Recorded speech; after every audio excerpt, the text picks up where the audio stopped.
ശബരിമലയിൽ നിന്നും വരുന്ന വാർത്തകൾ പരിശോധിച്ചാൽ അറിയാം, ഓരോ ദിവസവും ഓരോ തട്ടിപ്പ് കഥകളാണ് പുറത്തു വരുന്നത്. കൂടുതൽ നേതാക്കൾക്ക് ഇതിൽ പങ്കുള്ളതായി വിവരമുണ്ട്.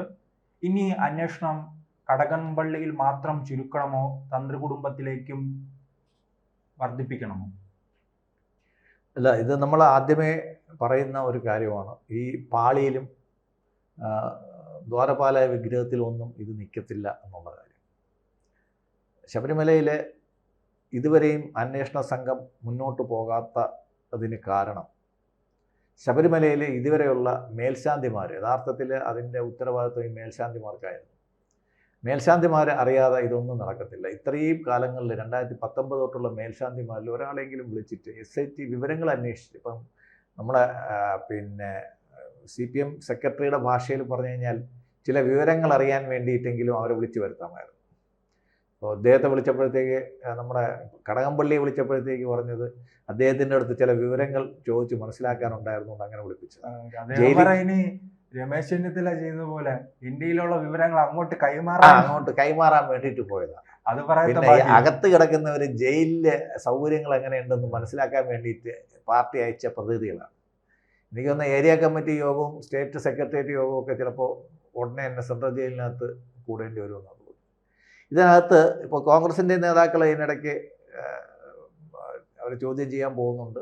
അവരെയും കൂടെ ഇതിനകത്ത് ഇംപ്ലിക്കേറ്റ് ചെയ്തിട്ട് എല്ലാം കൂടെ കോംപ്ലിമെൻറ്റ്സ് ആക്കാനുള്ള ഒരു പരിപാടിയാണോ എന്ന് സംശയമുണ്ട്. എന്തായാലും ഏറ്റവും പുതിയ വാർത്തയെന്ന് വെച്ച് കഴിഞ്ഞാൽ കേന്ദ്ര ഗവൺമെൻറ്റിൻ്റെ IB ഡിപ്പാർട്ട്മെൻറ്റ് ഇത് ഇൻ്റലിജൻസ് ബ്യൂറോ ഇത് CBI അന്വേഷിക്കേണ്ട ഒരു കേസാണ് എന്നുള്ള റെക്കമെൻഡേഷനാണ് മുകളിലോട്ട് കൊടുത്തത്.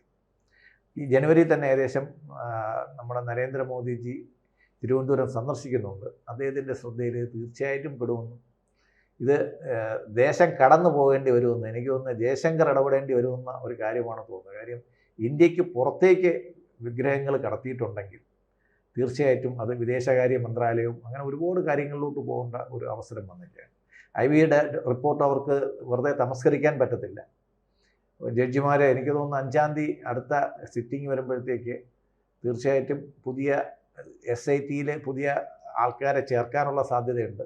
അല്ലെങ്കിൽ നിങ്ങളെ കൊണ്ട് ഈ പണി പറ്റത്തില്ല എന്ന് പറഞ്ഞിട്ട് അവർ CBIക്ക് ഈ ജോലി കൊടുക്കാനുള്ള അല്ലെങ്കിൽ ഒരു സംസ്ഥാനാന്തര SIT, അതായത് കേരളവും തമിഴ്നാടും ആന്ധ്രയൊക്കെ ചേർത്തിട്ടുള്ള ഒരു SIT രൂപീകരിക്കാൻ വേണ്ടിയിട്ട് വിടുകയോ, അല്ലെങ്കിൽ സുപ്രീം കോടതിയിൽ നേരിട്ട് ഈ വിവരങ്ങളിലേക്ക് പോകാനുള്ള സാധ്യതയും പലരും സുപ്രീം കോടതിയെ സമീപിക്കുന്നുണ്ട്. കാര്യം കേരള ഹൈക്കോടതിയുടെ സ്പെഷ്യൽ ദേവസ്വം ബെഞ്ചിനെ കൊണ്ട് ഈ കാര്യം നിങ്ങൾ നോക്കാൻ പറ്റുന്നില്ല. കാര്യം പല അവധി കൊടുത്തിട്ടും 100 ദിവസത്തോളം കഴിഞ്ഞിട്ടും ഇതുവരെയും അന്വേഷണം ഒരിടവും എത്തിയിട്ടില്ല.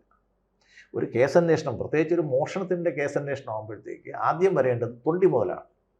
തൊണ്ടി കണ്ടെടുക്കുക എന്നുള്ളതാണ്. ഗൂഢാലോചന പിന്നീടുള്ളൊരു കുറ്റമാണ്. ആദ്യം ഈ മോഷ്ടിച്ച് തൊണ്ടി കണ്ടെടുക്കുക എന്നുള്ളതാണ്. അതിനകത്ത് SIT അമ്പയെ പരാജയപ്പെട്ടു. കിലോ കണക്കിന് സ്വർണം മോഷണം പോയിട്ട് ഇതുവരെ കിട്ടിയത് 500 ഗ്രാമാണ്. ബാക്കി എവിടെയെന്ന് ചോദിക്കുമ്പോഴത്തേക്ക് അവർക്ക് ഉത്തരവില്ല. ഈ അകത്ത് കിടക്കുന്നവരെ എന്തിനാണ് അവർ സൂക്ഷിച്ച് ഭക്ഷണം കൊടുത്ത് വച്ചേക്കുന്നതെന്ന് എനിക്കറിയത്തില്ല.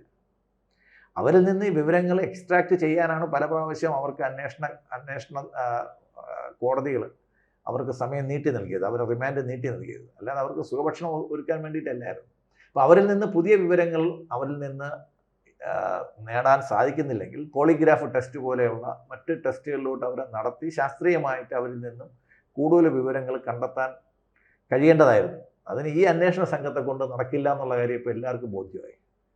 ആദ്യം ശ്രീ H. വെങ്കടേഷ് എന്ന് പറയുന്ന ഒരു പോലീസ് ഓഫീസറുടെ റെപ്യൂട്ടേഷനെ പറ്റിയിട്ട് കേരളത്തിൽ എല്ലാവർക്കും മതിപ്പായിരുന്നു. ഹൈക്കോടതിക്കും അങ്ങനെ മതിപ്പായതുകൊണ്ടാണ് അദ്ദേഹത്തെ ഈ ജോലിക്ക് വിളിച്ച് നിയമിച്ചത്. പക്ഷേ അദ്ദേഹം ഇക്കാര്യത്തിൽ ഒരു പൂർണ്ണ പരാജയമാണെന്നുള്ള കാര്യം, അദ്ദേഹം ക്രൈംബ്രാഞ്ച് മേധാവിയും കൂടെയാണ്. അപ്പോൾ അദ്ദേഹത്തെ കൊണ്ട് ഈ കേസ് അന്വേഷണം മുന്നോട്ട് പോകാൻ സാധിക്കുന്നില്ല എന്നുള്ളത് ഒരു വസ്തുതയായിട്ട് അവശേഷിക്കുകയാണ്. അങ്ങനെ വരുമ്പോഴത്തേക്ക് ഇനിയും പുതിയ പുതിയ അവതാരങ്ങൾ, ഇപ്പം തന്നെ നമ്മൾ കണ്ടു, ആദ്യത്തെ ആൾക്കാരിൽ നിന്ന് മാറി ഇപ്പോൾ ഒരു ചെന്നിത്തല മുന്നോട്ട് വന്നു, അടൂർ പ്രകാശ് എന്ന് പറയുന്ന ആൾ മുന്നോട്ട് വന്നു, സോണിയാഗാന്ധി മുന്നോട്ട് വന്നു, D. മണി മുന്നോട്ട് വന്നു. അടൂർ പ്രകാശ് പിന്നോട്ടാണ് പോയത്. അല്ല, ഇവരെല്ലാം മുന്നോട്ട് വന്നിട്ടുണ്ട്, അന്വേഷണത്തിൽ മുന്നോട്ട് വന്നിട്ടുണ്ട്. അപ്പോൾ ഇങ്ങനെയൊക്കെ ചേർത്തിട്ട്, അതായത് നമ്മൾ ആദ്യം ഉണ്ടായിരുന്ന ഒരു 16 പേരിൽ നിന്ന് മാറി ഇപ്പോൾ ഏകദേശം 30ഓളം പേരിൽ എത്തി നിൽക്കുകയാണ്. ഇത് 300ഓളം പേരിലോട്ട് എത്തിക്കഴിഞ്ഞാൽ നമുക്ക് അതിശയിക്കാവുന്നില്ല. കാര്യം ഇത് അതാണ് ഈ ഇത്രയും വലിയ സംഭവം ഉണ്ടായിട്ടും ഈ പ്രതിപക്ഷ പാർട്ടികൾ എന്തുകൊണ്ട് അറിഞ്ഞില്ല? BJP അടക്കമുള്ളവർ ഇത് 1999 ഈ നമ്മുടെ വിജയ് മല്ലയ്യ സ്വർണം അവിടെ കൊടുത്തത് തൊട്ട് മോഷണം തുടങ്ങിയത്. കാര്യം നമ്മൾ ബലിക്കാക്കയ്ക്ക് ചോറ് കൊണ്ടുവച്ച് കഴിഞ്ഞാൽ നമ്മൾ കൊണ്ടുവച്ച സമയം തൊട്ട് അവർ കൊത്തി തുടങ്ങും. ഈ കള്ളന്മാരവിടെ കയറുന്നത് ആ സമയം തൊട്ട് കയറി തുടങ്ങി. അതിൽ രണ്ട് മുന്നണിയിലുള്ളവർ അതിനകത്ത് ഉണ്ടായിരിക്കാം. ഇപ്പോൾ കേൾക്കുന്നത് BJPയുടെയും ഒരു നേതാവും ഇതുമായിട്ട് ബന്ധപ്പെട്ടാണ്, ജയറാമുമായിട്ട് ബന്ധപ്പെട്ട ഒരു BJP നേതാവിന് ഇതുമായിട്ട് കാര്യങ്ങൾ അറിയാം എന്നുള്ള ഒരു അവസ്ഥയിൽ എത്തി നിൽക്കുകയാണ്.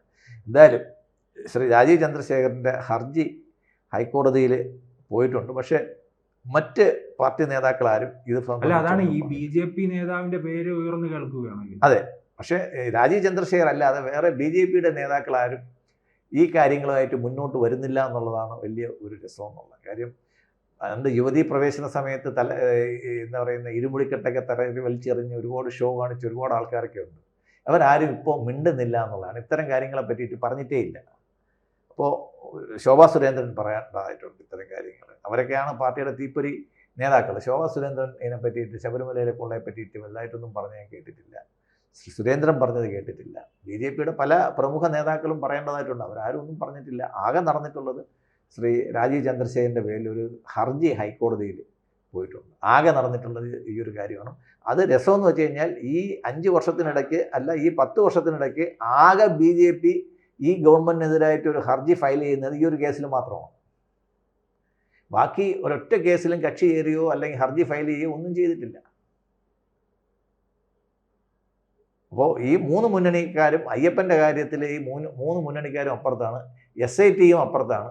എനിക്ക് തോന്നുന്നു ഇനി ഈ 2 ജഡ്ജിമാരും കൂടെ അപ്പുറത്താവുമോ എന്നുള്ള കാര്യം നമ്മൾ നോക്കാവുള്ളൂ. കാര്യം അവർക്കൊണ്ടത് പറ്റുന്നില്ലെങ്കിൽ അവർ വലിയൊരു ബെഞ്ചിനെ ഏൽപ്പിക്കുക, അല്ലെങ്കിൽ സുപ്രീം കോടതിയിലോട്ട് റെഫർ ചെയ്യുക. അല്ലാതെ ഇവർക്ക് കൊണ്ടിത് നടത്തിക്കൊണ്ടുപോകാൻ പറ്റുന്നില്ലെങ്കിൽ പറ്റുന്നുള്ള ആളെ ഏൽപ്പിക്കുക എന്നുള്ളതാണ് കാര്യം. അന്വേഷണം നടക്കാൻ ഞാൻ പറഞ്ഞില്ലേ, തൊണ്ടി മുതൽ കണ്ടെടുത്തിട്ടില്ല.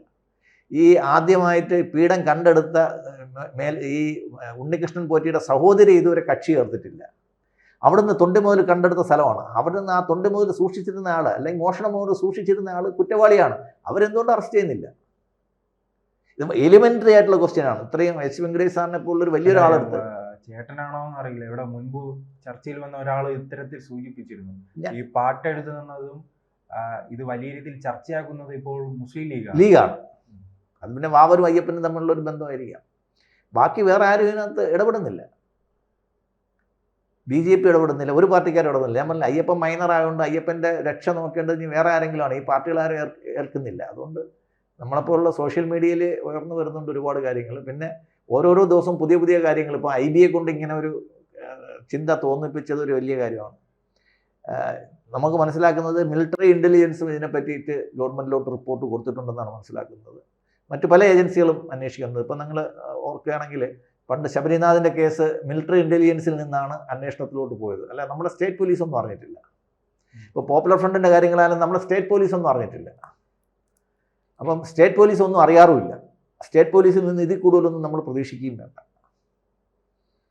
അതുകൊണ്ട് കേന്ദ്ര ഏജൻസികൾ വരികയും ആ കേന്ദ്ര ഏജൻസികളും സ്വാധീനിക്കപ്പെടാതിരിക്കുകയും ചെയ്യുകയാണെങ്കിൽ മാത്രമേ ശബരിമലയിൽ നീതി ലഭിക്കൂ എന്നുള്ളതാണ് നമുക്ക് തോന്നുന്നത്.